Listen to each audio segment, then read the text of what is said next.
I'm sure some of us have heard the phrase, the corporate athlete.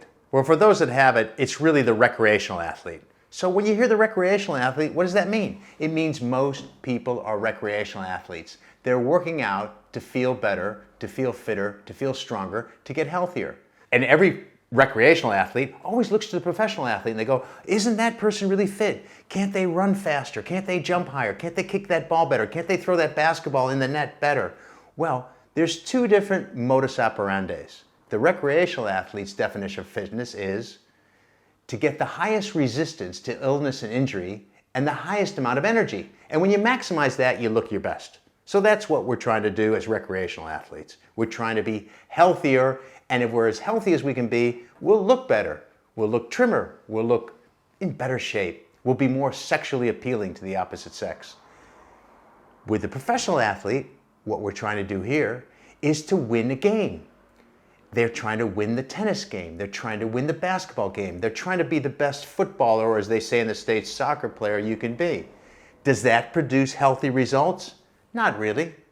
When you're in your 60s, you look around at professional athletes that were, 20 or 23 years old, or people that were former athletes, professional athletes, and I don't see too many of them being that healthy. And that's because they did too often, too frequently, and too long. And their goal wasn't to be healthy. So when you get to the gym and you hear a personal trainer goes, come on, how badly do you want it? That kind of sounds like my football coach when I was in high school that knew nothing about being healthy, but only wanted us to torture us to make us tougher. So think about it. The recreational athlete should be nurturing his or herself to feel better, not torturing themselves. Now, what does that require? Well, the professional athlete probably spends, say 90% of the time getting ready for a game and 10% of the time in game time, and even more. The recreational athlete has a game going all day long.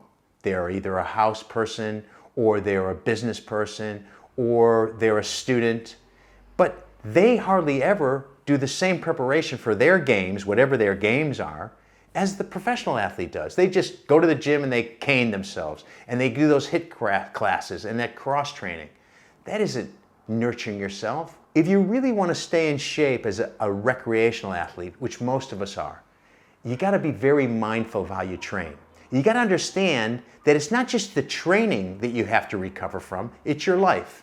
And again, you don't get stronger when you train, you get stronger when you recover from training. So the stress of the exercise, combined with the stress of your job, combined with the stress of raising children, combined with the stress of having to study a lot because you're going through med school or you're an undergraduate, those factors have to take into consideration too. And you can't work your way out of poor nutrition. So the point of this whole thing is that professional athletes are different and a different end game than the recreational athlete. Our end game is to feel good, to be healthy, to live a better quality of life, not to be an Olympic rower where we're working out 7 days a week for 7 hours a day and causing autoimmune diseases like diabetes 2. Those are all caused by overexertion. Remember, your body doesn't care really about how you look. It cares about being safe. And if you overstress yourself because you're not sleeping enough, and you're trying to train really hard, and you're not eating the way you should, and you're not thinking the way you should, your body will go backwards. It doesn't really care about big muscles. It doesn't care about, bums that are lifted and tight. It cares about survival. And if you overtrain, or don't rest enough, or don't take into consideration the thing that professional athletes do to play their game better, you'll never see the long-term results that you want. And you could get injured and you could get sick.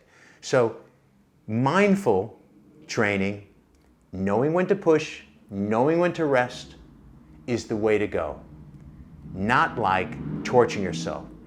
If you want to go into the Army, go to the Army. They make you mentally tougher. You're trying to be physically and spiritually stronger as a recreational athlete. Know the difference. If you like this video and you feel you got something out of it, press the like button and subscribe to our YouTube channel, and I'll see you in the next one.